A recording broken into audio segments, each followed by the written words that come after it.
and overall the pro wrestling community. Coach said it right. I mean, everybody realizes that we're all trying to do one thing, and that's grow the industry. And Yeah, if you're not in it to grow the industry, what are you doing there? exactly. And we talked about the passing of Sika, and one thing that a lot of people that are in it do is that they want to keep it growing and they want to keep it moving forward. And if you if you're not there to if they're just kind of be like a bunch of locusts and come and eat and leave, you're not doing the right thing by it. I mean, I think part of what you and I are talking wrestling history, and one thing that I like to talk about it too is because I want people to understand not just what's happening now, but what's happened in the past, where it's going, because I think it's important to understand about what has come before here. I mean, these guys that wrestled, even back in the 40s and 50s, and you can go back to Hammerschmidt and Gotch, in those days, and we might even mention that a little bit with Gerald. I mean, today that it's important to understand all that and know that history, and that's something that I just eat up. When I first started learning about professional wrestling when I was a kid, I studied all that stuff. I learned. I picked up that first PWI, and man, I was off to the races. I was off to the races, man. I'm digging up those books and I'm learning about Bruno and I'm learning about the Funks and the Briscoes and Luthez and all these guys because I wanted to learn about it.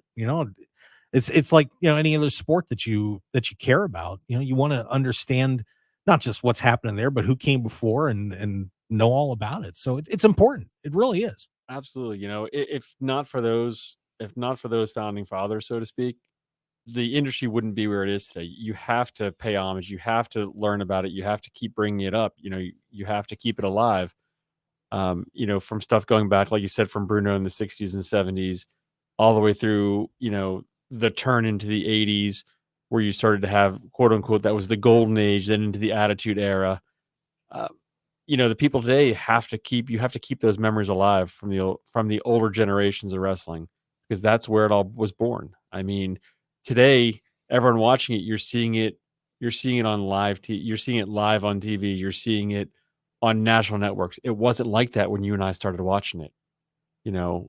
wasn't. It was all regional. It was all, you were lucky. You're getting up Saturday morning. That's the only time you really got to see it, Yeah, and it was depending on your region. yeah, I was very fortunate because cable had just started to get rolling, and in between that and syndication, I was very lucky that my local station, one of my local stations on, I still remember Channel 43, WPMT, started picking up world class, and then the cable stations like Home Team Sports out in I don't know if you remember them or not.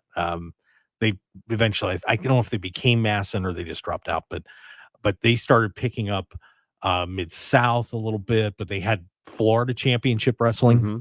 and so and the Mid Atlantic came on WPMT, and so I got to see all of these people that I was reading about in the magazines, and it was just awesome. Yeah. I mean, I was very lucky that Channel 43 understood now how with seeing all these ratings come in for pro wrestling. It was like, oh man, we got to put on even the one show, and I'm forgetting who the host was, but it was a pro wrestling weekly show where they went all around the country and they showed highlights from even from like Portland and Missouri and everywhere else, and it was just a blast. And so I mean, even if you get these little tiny snippets, it was like that magazine would come to life, and now it's like, oh my god, the wrestling world's starting to come together. And then of course everything happened with Vince and he swallowed it all up, but still it was amazing. But and I still remember all the promos for Jim Crockett, and his Mid Atlantic would roll around into town, and oh my god, it was amazing. I'm sorry, we're Yeah. waxing a little poetic here, but that's part of the fun of all this, Absolutely.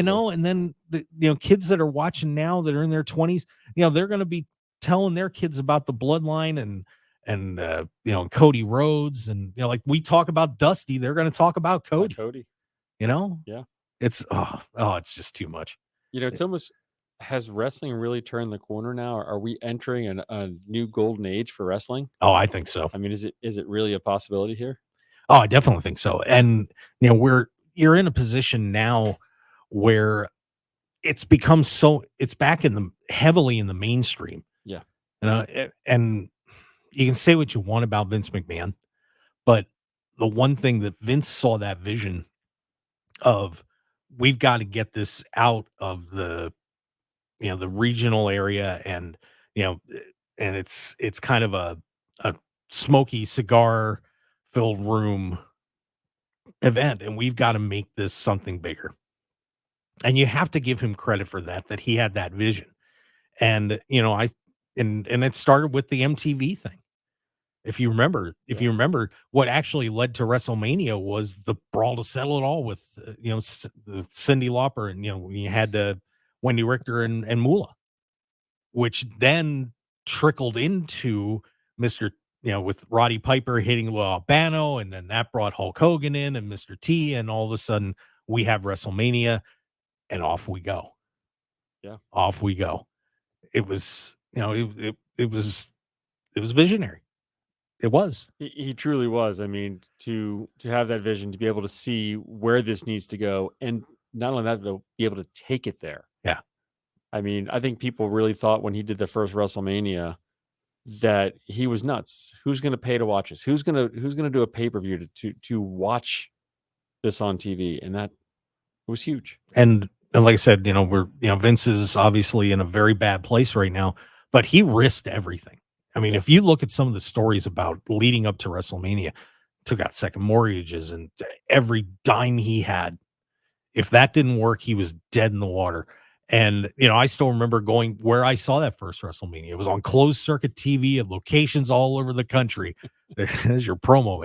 Yep. But I went to York Suburban High School in the gym and watched the first WrestleMania, and just kind of went from there. I mean, it was an absolutely incredible undertaking when you think about that, and now where it is today. I mean, geez, so, once Tony Khan gets this deal done, we're gonna have two major companies with their stuff up all over the place, and Yeah.